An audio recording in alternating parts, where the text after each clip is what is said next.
The first thing I heard when I woke up was my sister counting my money. 43,000 in the savings account, plus the investment portfolio Nicole set up for her.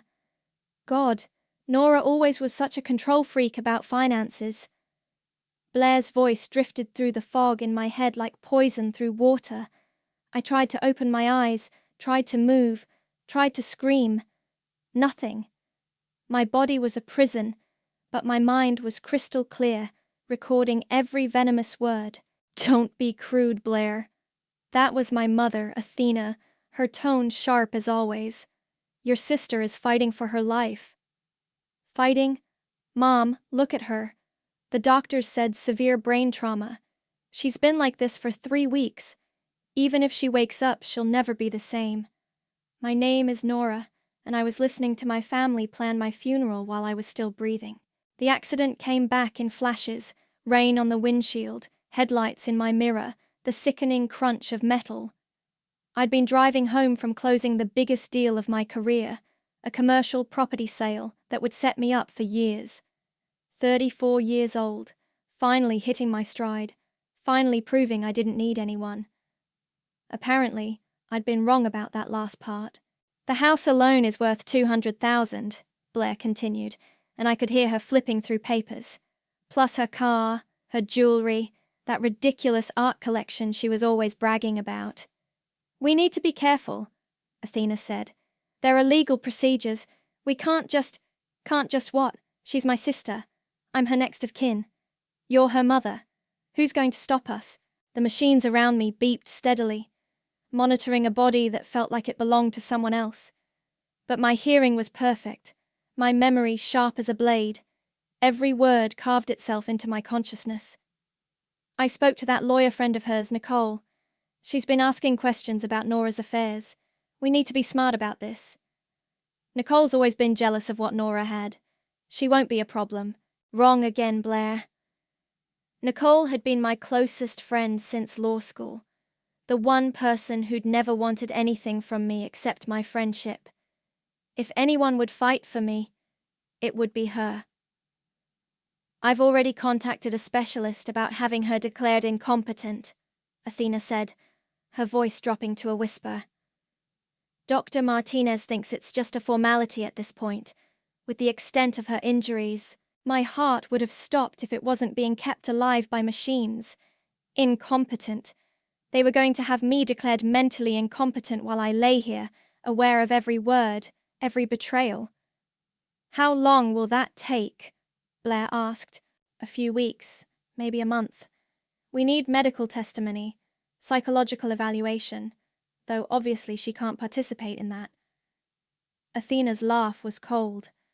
Once it's official, I'll have legal guardianship. We can make decisions about her care, her assets, everything. And the house? We'll need to sell it to pay for her long-term care. These facilities are expensive. They were talking about me like I was already dead. Worse, like I was a problem to be solved, an inconvenience to be managed. The sister who'd called me crying every time her credit cards got maxed out. The mother who'd borrowed money for her emergencies that never seemed to end. Footsteps approached my bed, and I felt Blair's presence hovering over me.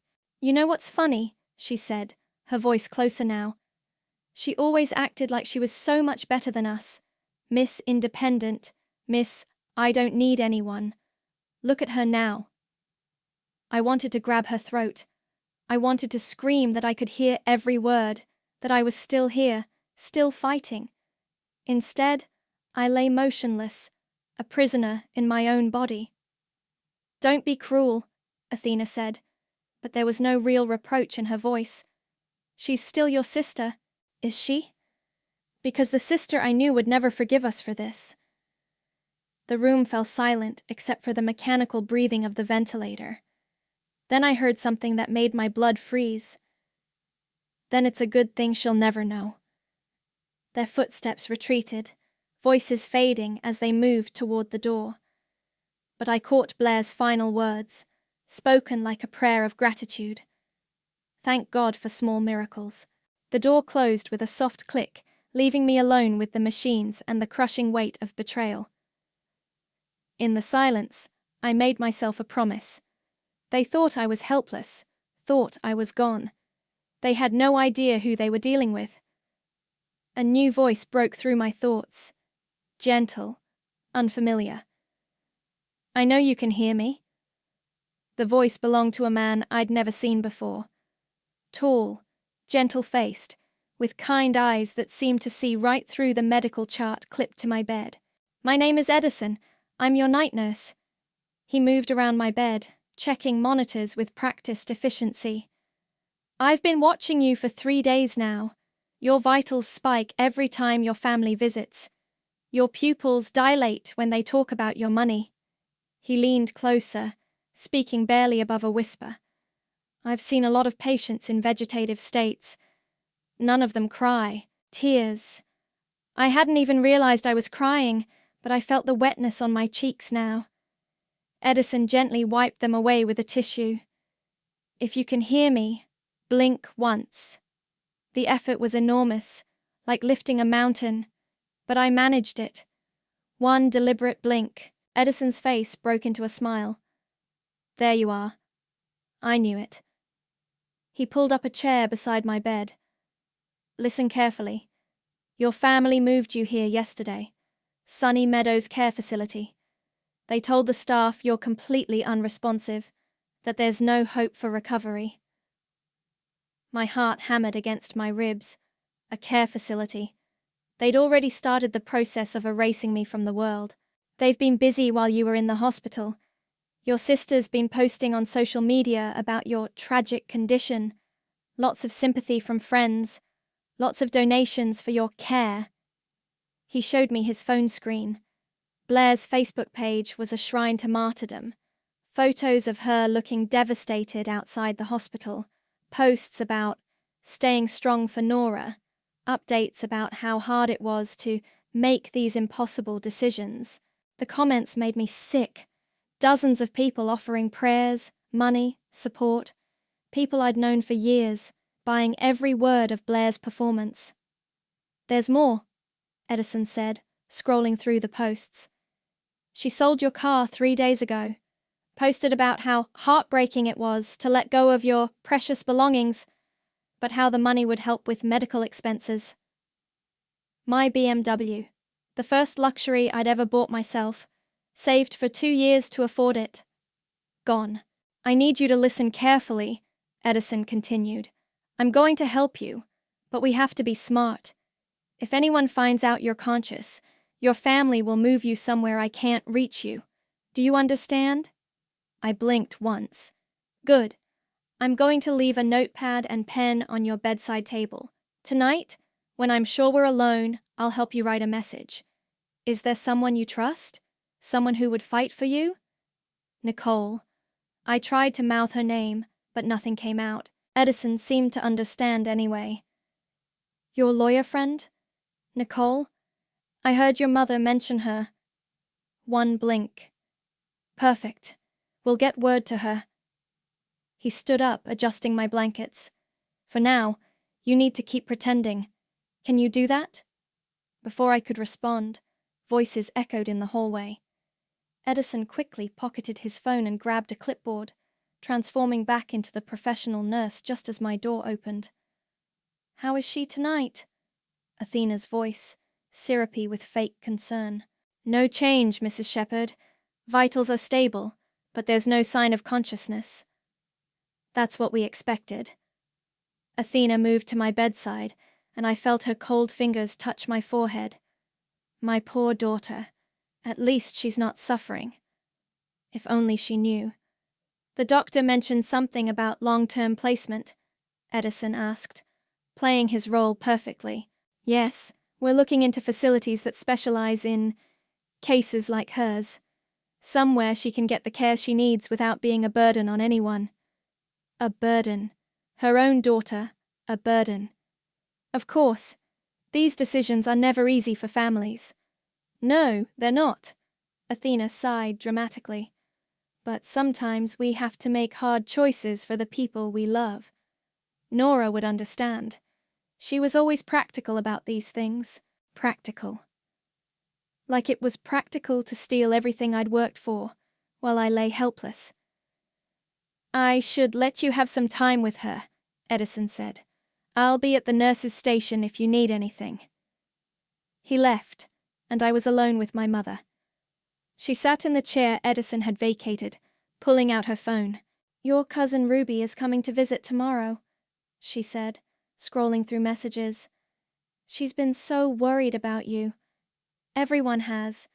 It's amazing how much people care when something like this happens." She paused, looking at my face. "You know, in some ways, this might be a blessing. You were always so stressed, so driven, always working, never taking time to enjoy life. Maybe this is God's way of giving you peace." Peace. She thought my imprisonment was peace. "Blair's been handling your affairs beautifully. She found a buyer for your house already. A lovely young couple with children. They'll take much better care of it than you ever did, living there all alone." My house.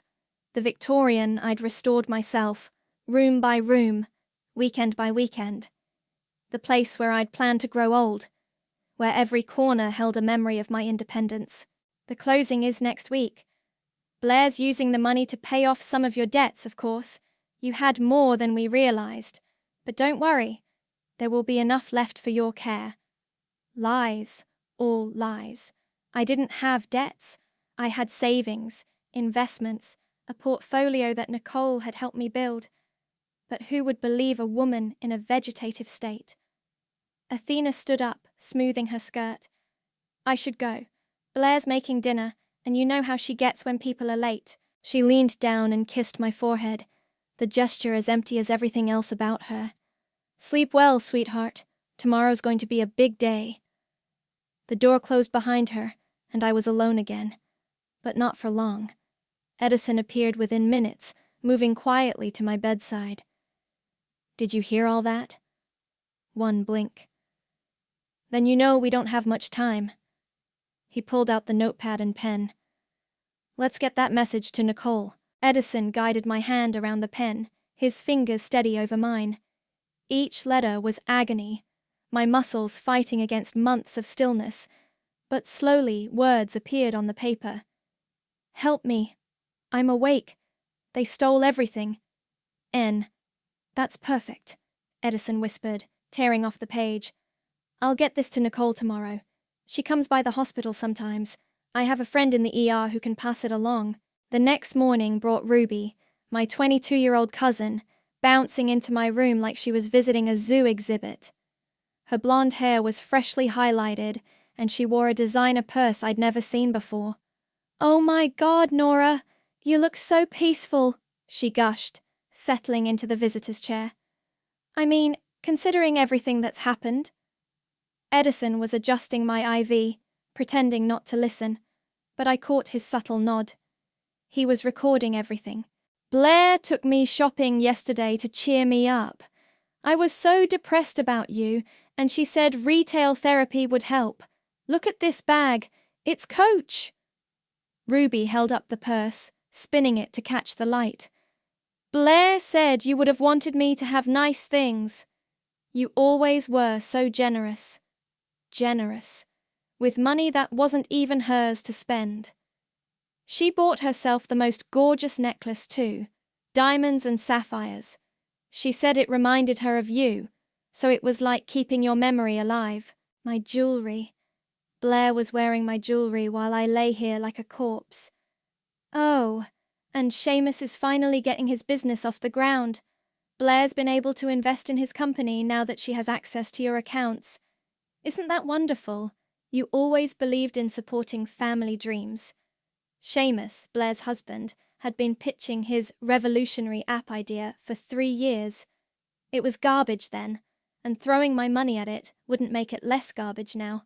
The house sold so fast too. Blair was worried it would sit on the market forever, but apparently location matters more than she thought. The buyers paid asking price. Ruby chatted for another 20 minutes about Blair's generosity, Athena's strength, and how blessed the family was to have such strong women handling this crisis. Every word was a knife twisting deeper. After she left, Edison returned with news. Nicole got the message. She's coming tonight. After visiting hours, I'll make sure the coast is clear. That evening, Nicole slipped into my room like a shadow. My brilliant, fierce friend looked exhausted, her usually perfect appearance disheveled. She pulled the chair close to my bed and took my hand. Jesus, Nora. When I got Edison's note, I thought I was losing my mind. Her voice cracked. I've been trying to get information about your condition for weeks. Your family keeps saying you're too fragile for visitors, that I should give you space. Edison stood guard by the door while Nicole opened her laptop. I've been digging into your finances. It's worse than you think. She turned the screen toward me, though I couldn't move my head to see it clearly. They've cleaned out your checking account, liquidated your investment portfolio, and put your house in escrow, all through a power of attorney that was supposedly signed while you were unconscious. My signature. They'd forged my signature. The power of attorney is dated 3 days after your accident. I've seen your handwriting 1,000 times. This isn't even close. But they have a doctor's statement saying you had a brief period of lucidity and insisted on signing it. Nicole's fingers flew across the keyboard. I'm documenting everything. Bank withdrawals, property transfers, social media posts. Blair's been incredibly stupid about flaunting her new wealth online. She showed me screenshots of Blair's Instagram, photos of expensive dinners, shopping trips, spa days, all tagged with captions about self-care during difficult times and honoring Nora's memory by living fully. I'm building a case for fraud, elder abuse, and theft. But I need you to get better, Nora. I need you to be able to testify.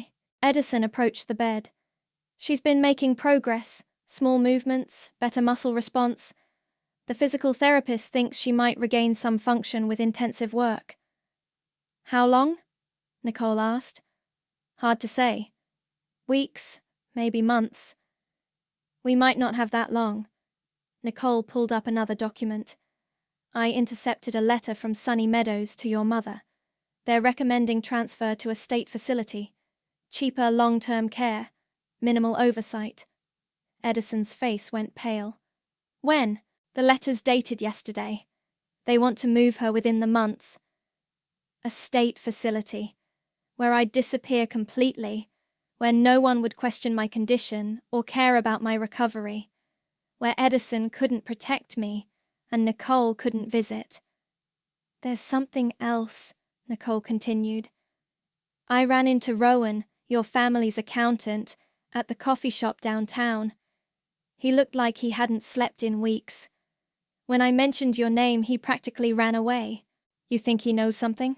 Edison asked. I think he knows everything. Rowan's always been a nervous guy, but he's not dishonest. If he's involved in this, someone's forcing his hand. Nicole closed her laptop and leaned closer to me. Nora, I need you to fight. I need you to get strong enough to come back and destroy them. Can you do that? I managed the smallest nod, barely perceptible, but she saw it. Good, because I've been documenting their every move, and when you're ready, we're going to burn their whole world down. After Nicole left, Edison helped me with exercises, tiny finger movements, eye tracking, attempts at facial expressions. Each small victory felt enormous. Your friend's right about one thing, he said as we worked. Time's running out. But there might be another way. He pulled out his phone, showing me a news article about a similar case in California. Patient advocacy laws. If I can prove you're being medically neglected, or that your family has conflicts of interest, I can petition for an independent evaluation. Hope flickered in my chest for the first time since the accident. It's risky, Edison warned. If it backfires, they'll move you immediately. But if it works... Do it, I whispered, the words barely audible, but clear enough. Edison smiled. There's my fighter. 3 days later, Nicole arrived with a recording device hidden in her purse and fire in her eyes. I got it, she whispered, setting up the tiny microphone near my bed. Blair agreed to meet me for coffee. She thinks I'm finally accepting your condition and wants to share memories. Edison checked the hallway before closing the door. The administrator's been asking questions about my time with Nora. Someone's getting suspicious. Then we need to move fast. Nicole squeezed my hand. I'm going to get Blair talking. People like her can't resist bragging when they think they've won. That afternoon, Nicole returned with Serenity, Blair's friend, and the biggest gossip in town. They settled into chairs beside my bed like they were at a tea party. It's so tragic, Serenity said, eyeing me with morbid curiosity. She was always so vibrant, so in control of everything. That's what makes this so hard, Nicole replied, her voice perfectly modulated with fake sympathy. I keep thinking about all the plans she had, all the money she saved for her future. Oh, don't worry about that, Serenity waved dismissively. Blair's handling everything beautifully. You should see the improvements she's made to her house with Nora's money. The kitchen renovation alone cost $40,000. Nicole's eyebrows rose. $40,000? That seems like a lot for medical expenses. Well, Blair deserves something for all the stress she's been under. Taking care of family finances is exhausting work. I'm sure it is. Has she been able to keep up with Nora's investment portfolio? Serenity laughed. Investment portfolio? Honey, Blair cashed all that out weeks ago. Said it was too complicated to manage, and Nora would never know the difference anyway. Nicole's grip on my hand tightened almost imperceptibly. That's practical, I suppose.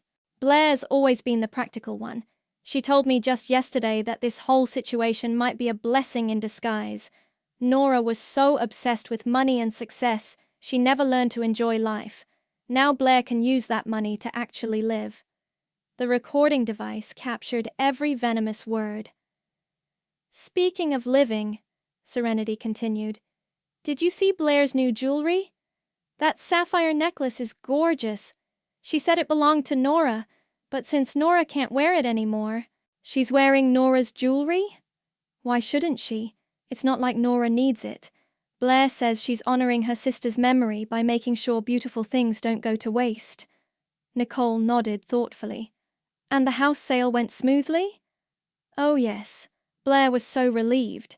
She was worried about maintaining 2 properties, especially with Seamus's business taking off. Did you know he's already hired 3 employees with the investment money? Investment money? From Nora's accounts. Blair said Nora always wanted to support family businesses, so it's really what she would have wanted.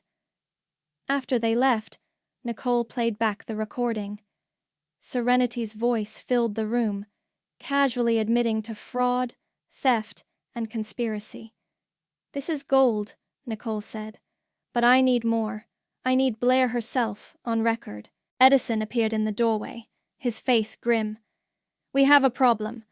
Dr. Martinez is coming tomorrow for a competency evaluation. If he declares Nora permanently incapacitated, the transfer order goes through immediately. How long do we have? His appointment is at 2 p.m. After that, maybe hours. Nicole stood up, pacing. Then we do this tonight. Blair's throwing a dinner party to celebrate Seamus's business launch. Half the town will be there, including Rowan. The accountant? I'm betting he's our weak link. If I can get him alone, maybe I can flip him. That evening, Edison helped me practice the exercises we'd been working on. My fingers could curl slightly now, and I could turn my head a few degrees. It wasn't much, but it was progress.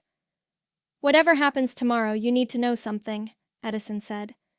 I've been a nurse for 15 years, and I've never seen anyone fight back from where you started. You're stronger than they know. Around midnight, Nicole returned, her face flushed with excitement and alcohol. I got him, she whispered. Rowan broke down completely. He's been keeping duplicate records of everything. Every forged signature, every illegal transfer, every lie they told him to document. She pulled out a flash drive. Bank statements, property deeds, power of attorney documents. He's been terrified they'd throw him under the bus, so he kept insurance. Will he testify? He's scared, but he's more scared of going to prison for fraud. I convinced him that cooperating is his only chance. Edison checked his watch. Dr. Martinez will be here in 14 hours. Then we need to be ready. Nicole opened her laptop. I'm filing an emergency petition tonight. Fraud charges against Blair and Athena, a request for independent medical evaluation, and a motion to freeze all of Nora's remaining assets. Her fingers flew across the keyboard. By morning, there will be federal marshals at Blair's door and a court order preventing any further transfers. What about Nora? Nicole looked at me, her eyes fierce with determination. Dr. Martinez is going to get the surprise of his life, because Nora's going to be awake for her evaluation. Edison's eyes widened. That's impossible. She's not strong enough. She doesn't have to be strong, Nicole interrupted. She just has to be conscious. One word, one clear response, and their whole case falls apart. She leaned over my bed. Nora, I need you to dig deeper than you've ever dug before. I need you to find your voice for 30 seconds tomorrow. Can you do that? I looked into her eyes, seeing the friend who'd never abandoned me, who'd fought for me when I couldn't fight for myself. With enormous effort, I whispered the word that would change everything. Yes. The morning of Dr. Martinez's evaluation, Edison woke me before dawn with urgent whispers. They moved up the timeline. Your mother and Blair are here early with paperwork. They want to transfer you today, right after the doctor signs off. My blood turned to ice. Through the thin walls, I could hear Athena's voice in the hallway, sharp and impatient. I don't understand the delay, doctor. We've been planning this transfer for weeks. The state facility has a bed available today. Mrs. Shepherd, I need to complete my evaluation first. It's standard procedure. But surely that's just a formality at this point. Look at her. She hasn't shown any signs of awareness in months. Edison helped me sit up slightly, propping pillows behind my back. Nicole's petition hit the courts an hour ago.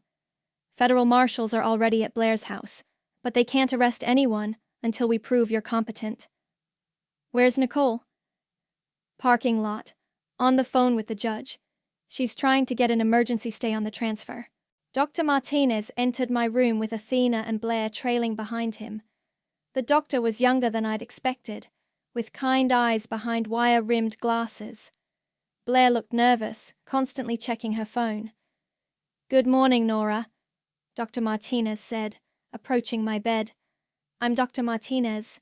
I'm here to assess your current cognitive state. Athena positioned herself where she could see my face. Doctor, as I mentioned, there's been no change in her condition. We're hoping you can expedite the paperwork so we can get her the specialized care she needs. Of course, let me just run through some standard tests. He pulled out a small flashlight. Nora, I'm going to check your pupil response. The light was bright, but I forced myself to track it as he moved it back and forth. His eyebrows rose slightly. Interesting. There's definitely some response here. He made notes on his clipboard. Nora, if you can hear me, I'd like you to try to squeeze my hand. This was it. Everything depended on this moment. I summoned every ounce of strength I had and squeezed his fingers. Dr. Martinez's eyes widened. That's a clear voluntary response. Impossible, Athena snapped. She's been completely unresponsive for months. It must be a reflex. Ma'am, I've been doing this for 20 years. I know the difference between reflexive and voluntary movement. He turned back to me. Nora, can you squeeze my hand twice if you understand me? 2 squeezes, deliberate and clear. Blair stepped forward, her face pale. Doctor, maybe we should wait. If she's showing signs of improvement— No, Athena interrupted. We can't keep getting our hopes up. She's been like this too long. The damage is done. Dr. Martinez ignored them, leaning closer to me.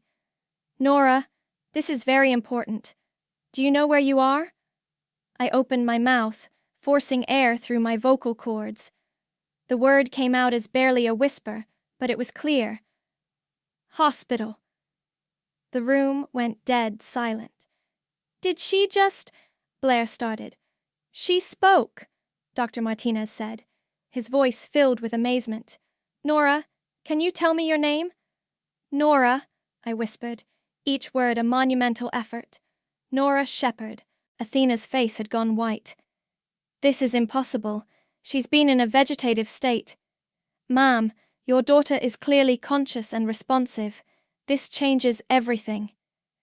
Dr. Martinez was scribbling furiously on his clipboard. Nora, do you know who these people are? I looked directly at Athena, then at Blair. My family. And do you understand what's been happening to you? This was the moment that would either save me or damn me. I gathered every bit of strength I had left. They stole everything. The words hung in the air like a bomb waiting to explode. Blair laughed nervously. She's confused, Doctor. Brain trauma can cause paranoia, delusions. They sold my house, I continued, my voice getting stronger with each word. My car, my jewelry, while I couldn't move. Dr. Martinez looked between me and my family, his expression shifting from medical curiosity to dawning horror. Nora, these are serious accusations. Are you saying your family took your property without your consent? Yes. Athena stepped forward, her voice sharp with panic. Doctor, you can't possibly take the word of someone with severe brain trauma. She's obviously confused, disoriented. The door burst open and Nicole strode in, followed by 2 federal marshals. Dr. Martinez, I'm Nicole Wade, Nora's attorney. I have an emergency court order freezing all of Ms. Shepherd's assets and preventing any medical transfers pending investigation of fraud charges.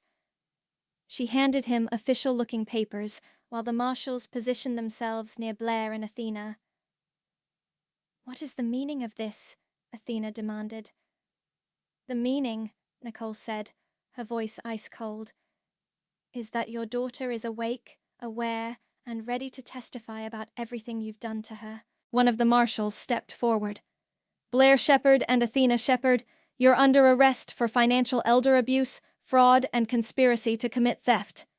This is ridiculous, Blair shrieked. She's been in a coma. She doesn't know what she's saying. Dr. Martinez looked up from the court papers. Ma'am, I can assure you that your sister is fully competent and aware. In fact, I'd say she's been conscious for some time, based on her responses. As the marshals read Blair and Athena their rights, Nicole knelt beside my bed. How do you feel? She asked softly. I managed a weak smile, like I just came back from the dead. Well, Nicole said, squeezing my hand, now comes the fun part. We're going to make them pay for every penny they stole, every lie they told, every day they left you trapped in here. Through the window, I could see Blair being led to a police car in handcuffs, her designer clothes and stolen jewelry glinting in the morning sun. Athena walked behind her, her head held high in defiant dignity that would crumble soon enough.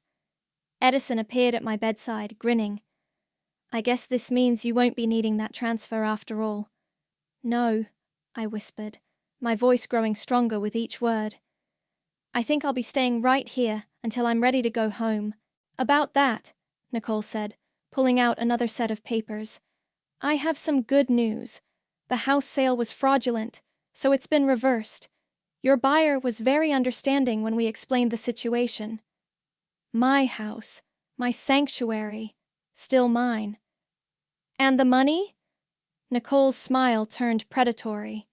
Every penny is being traced and recovered, plus interest, plus damages, plus criminal penalties. I closed my eyes, feeling truly peaceful for the first time in months. When do we start? Oh, honey, Nicole laughed. We already have. 2 weeks later, I was strong enough to sit in a wheelchair, when Nicole wheeled me into the district attorney's office. My legs still shook, my voice was raspy, but my mind was razor-sharp. The grand jury indicted them on 14 counts, District Attorney Sarah Kim announced, spreading files across her desk. Wire fraud, elder abuse, forgery, conspiracy, money laundering. Blair's looking at 15 to 20 years, your mother, 10 to 15. What about Seamus? I asked. He's cooperating. Gave us everything about the fake business investments, the forged documents, even recorded phone calls where Blair bragged about playing the grieving sister perfectly. Nicole leaned forward. And the assets? Frozen and being recovered. The jewelry, the house renovations, even the money they spent on that ridiculous business venture. We're seizing everything. There's something else, Nicole said, pulling out a manila envelope. Rowan gave us this yesterday. He said Blair asked him to hold it until after the celebration party. She handed me an invitation, printed on expensive cardstock.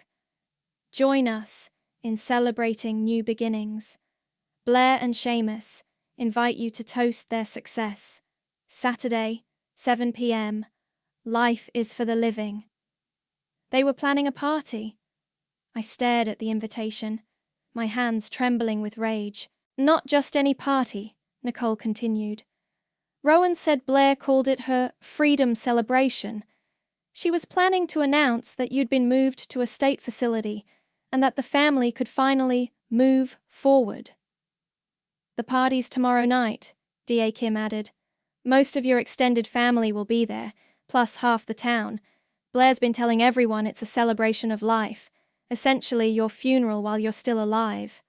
I crumpled the invitation in my fist. I want to be there. Nora, you're barely out of bed. I want to be there, I repeated, my voice stronger. They want to celebrate my death? Fine. Let's give them a resurrection they'll never forget. Nicole and Edison exchanged worried glances. It's too risky, Edison said. You're still recovering. The stress of letting them get away with this will kill me faster than showing up to their party. I looked between them. They stole my life while I was helpless. Now I'm not helpless anymore. D.A. Kim leaned back in her chair. Actually, it might work in our favor, if we can get them on record admitting to the fraud in front of witnesses. It's entrapment, Nicole warned. Not if she's just attending a party as an invited guest. Technically, the invitation was addressed to the Shepherd family. Nicole sighed. If we do this, we do it right. Full surveillance, backup plans, medical support on standby. And me, Edison added. If Nora's going, I'm going with her. That evening, Edison helped me practice walking with a cane. My legs were weak, but determination kept me upright. You sure about this? He asked as we made slow circuits around my room. I've been sure about this since the day I woke up and heard them counting my money. What if they don't confess? What if they just deny everything? I stopped walking and looked at him. Edison, you've seen what they're capable of. They declared me brain dead while I was conscious. They sold my house while I was lying in a hospital bed. They threw a party to celebrate getting rid of me. I know, but these people can't help themselves. They think they've won, and winners love to gloat. Especially Blair. She's been waiting her whole life to be the successful sister, and now she thinks she finally is. The next morning, Nicole arrived with a garment bag and a grim smile. I brought you something to wear. Figured if you're going to crash your own funeral, you might as well look the part.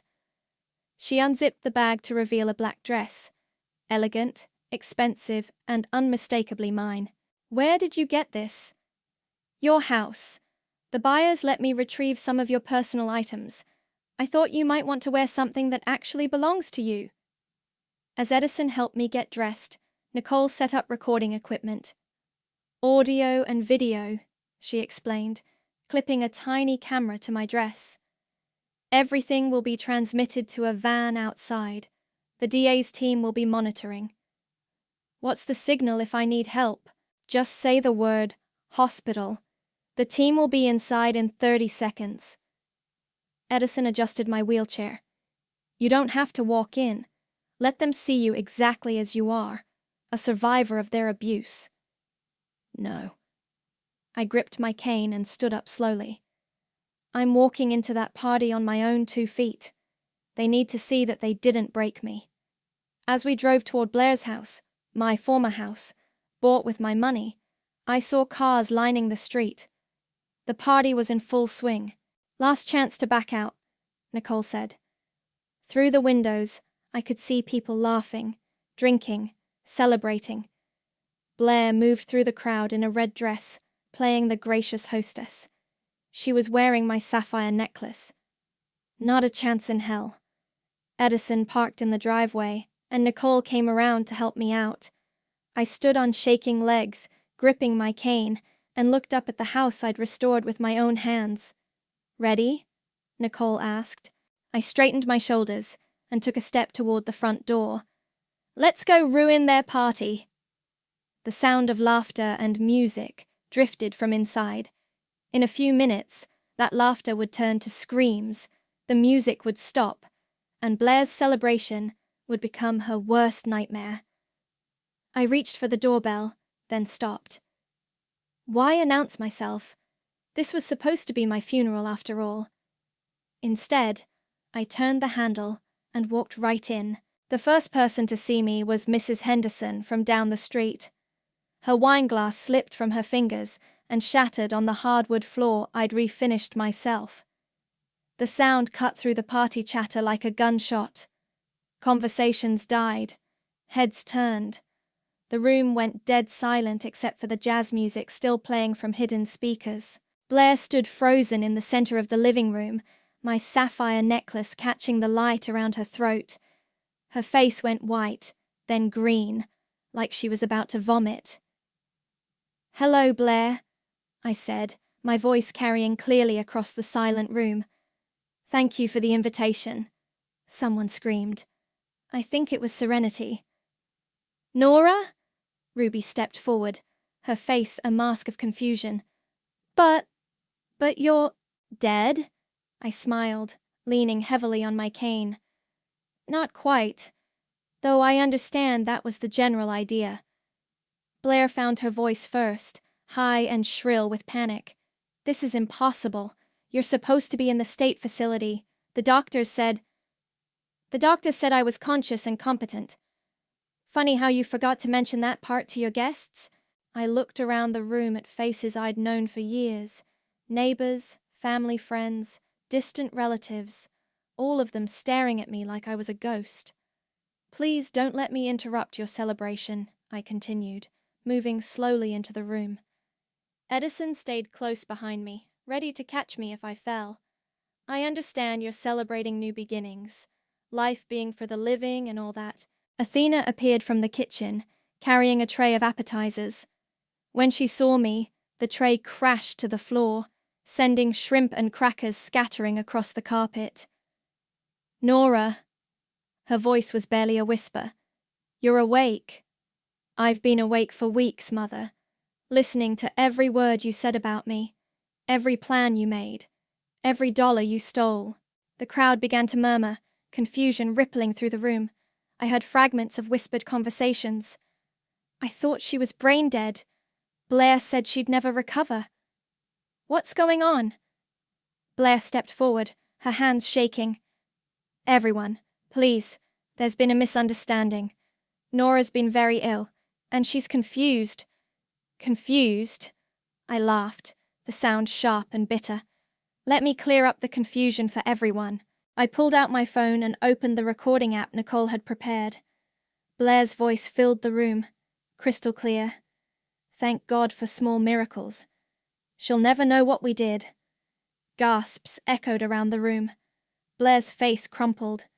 "That's not... I didn't mean... Oh, but there's more." I played another recording, this one of Athena. "Once it's official, I'll have legal guardianship. We can make decisions about her care, her assets, everything." The crowd was backing away from Blair and Athena now, like they were contagious. "Ladies and gentlemen," I announced, my voice growing stronger with each word.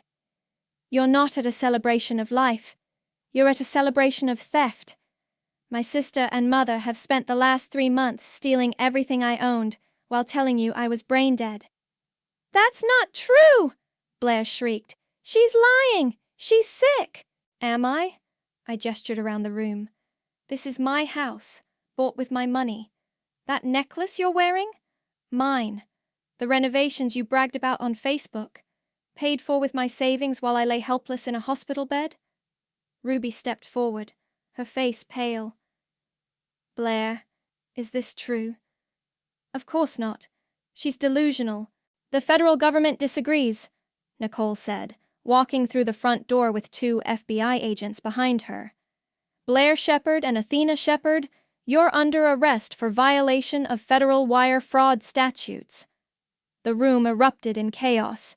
People screamed, pushed toward the exits, pulled out phones to record everything. Blair collapsed into a chair, sobbing hysterically. "This can't be happening," she wailed. "We were helping her. We were taking care of everything." "Taking care of everything?" I moved closer to her, my cane tapping against the floor. "You sold my house. You emptied my bank accounts. You were planning to dump me in a state facility and forget I ever existed." "We thought you were gone," Athena shouted from across the room, as an agent cuffed her hands behind her back. "The doctors said there was no hope." "The doctors were wrong, but you never bothered to check, did you? You were too busy spending my money." I turned to face the remaining guests, most of whom were filming with their phones. "For those of you who donated money for my care, you should know that Blair used it to renovate her kitchen. For those who sent flowers and cards, she threw them away without reading them. And for those who believed her sob story about being a devoted sister, well, now you know the truth." Blair looked up at me through her tears, mascara streaming down her cheeks. "Nora, please, I'm your sister. We're family." "Family?" I leaned down until we were eye to eye. "Family doesn't steal from each other. Family doesn't abandon each other. Family doesn't celebrate when someone they love is helpless." I straightened up, looking around the room one last time. "You wanted to celebrate new beginnings? Congratulations. This is mine." The FBI agents led Blair and Athena toward the door. Blair was still sobbing, begging anyone who would listen to believe her story. Athena walked in stony silence, her dignity intact even in handcuffs. As they reached the threshold, Blair turned back to me one last time. "I hope you're happy," she spat. "You've destroyed your own family." I smiled, feeling lighter than I had in months. "No, Blair. You destroyed it. I just made sure everyone could see what you'd done." The door closed behind them with a final satisfying click. The house emptied quickly after the arrests. Within 20 minutes, I was alone with Nicole and Edison in my reclaimed living room, surrounded by abandoned wine glasses and scattered appetizers. "Well," Nicole said, pouring herself a drink from Blair's abandoned bar cart. "That went better than expected." "Better?" Edison helped me settle into my old armchair, the one Blair had reupholstered with my money. "Nora just nuked her entire family in front of half the town." "They nuked themselves," I corrected. "I just lit the fuse." My phone buzzed with text messages. "Ruby, I had no idea. I'm so sorry." "Serenity, can we talk? I need to explain." Even some distant cousins I hadn't heard from in years, suddenly concerned about my well-being. "Delete them all," Nicole advised. "Anyone who believed Blair's story without question isn't worth your time." "What about Ruby? She seemed genuinely shocked." "Ruby took money from your accounts too. Maybe she didn't know where it came from, but she didn't ask questions either." Edison sat down across from me. "What happens now? With Blair and your mother?" "They'll plea bargain," Nicole said. "Blair's looking at serious time. The evidence is overwhelming. Your mother might get a lighter sentence if she cooperates, But she's still going to prison. And Seamus? Already flipped. He's testifying against both of them in exchange for probation and community service. I picked up one of Blair's discarded earrings from the coffee table. My earrings, actually. Diamond studs I'd bought myself for my 30th birthday. The house is legally yours again, Nicole continued. All your accounts have been restored, plus damages and interest. You're actually wealthier now than before the accident. Money can't buy back 3 months of my life. No, but it can buy you a very comfortable future.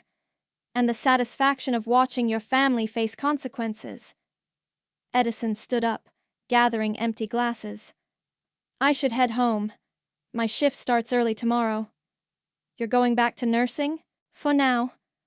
Though I might have learned a few things about patient advocacy that could be useful elsewhere. He paused at the door. Nora, what you did tonight took incredible courage, but don't let revenge consume the rest of your life. You survived something horrible. Make sure you actually live now. After he left, Nicole and I sat in comfortable silence. The jazz music was still playing softly, and I could smell the lingering scent of the expensive candles Blair had bought with my credit card. Do you regret it? Nicole asked finally. Which part? Any of it. All of it. I considered the question seriously. I regret trusting them. I regret not seeing who they really were sooner. But exposing them? Making them face consequences? No, I don't regret that at all. Even though you're alone now? I was alone before, Nicole. I just didn't realize it. My phone rang. Unknown number, but I recognized the voice immediately. Nora? It's Rowan. I wanted to call and apologize. You helped us, Rowan. You don't need to apologize. I should have spoken up sooner. I knew what they were doing was wrong, but I was scared of losing my job, my reputation. Fear makes people do terrible things, but you found your courage when it mattered. There's something else. Something I didn't tell Nicole. His voice dropped to a whisper. Your father called me last week. My blood went cold. My father had disappeared when I was 12, leaving behind nothing but debt and broken promises. What did he want? He'd heard about your accident somehow, started asking questions about your estate, your assets. I didn't tell him anything, but Nora... I think he might try to contact you. Let him try. After what I just went through with Blair and Mother, I think I can handle one more family member with their hand out. I just thought you should know. After I hung up, Nicole raised an eyebrow. Your father? Apparently, though I'm not sure why that surprises me. Vultures always circle when they smell blood. What will you do if he shows up? I looked around my reclaimed house, my sanctuary that had been violated and sold and fought for and won back. Every room held memories of my independence, my success, my refusal to need anyone. The same thing I did tonight. Tell the truth and let the consequences fall where they may. Nicole gathered her things. I should go. You need rest, and I have paperwork to file tomorrow. The civil suits are going to keep me busy for months. Nicole. I caught her hand as she passed my chair. Thank you for believing me, for fighting for me, for being the only family I actually have. That's what friends do, Nora. Real friends. After she left, I sat alone in my house, listening to the silence. No machines beeping, no nurses checking vitals, no family members plotting my demise. Just me, alive and awake and free. I pulled out my phone and deleted all the messages from people suddenly concerned about my well-being. Then I opened a new document and began typing. My name is Nora, and I want to tell you about the day I came back from the dead to destroy my family. The story poured out of me, every betrayal, every stolen dollar, every moment of helpless rage. When I finished, I posted it online with a simple title. My family tried to steal my life while I was in a coma. Here's how I got my revenge. Within hours, It had thousands of views, hundreds of comments, people sharing their own stories of family betrayal, offering support, expressing outrage on my behalf. I wasn't alone after all. I was part of something bigger, a community of survivors who refused to be victims. My phone buzzed with a text from an unknown number. "Saw your story online. This is your father. We need to talk." I smiled and deleted the message without reading it twice. Some battles were worth fighting. Others weren't worth the ammunition. I was done being anyone's victim. And I was just getting started being their nightmare.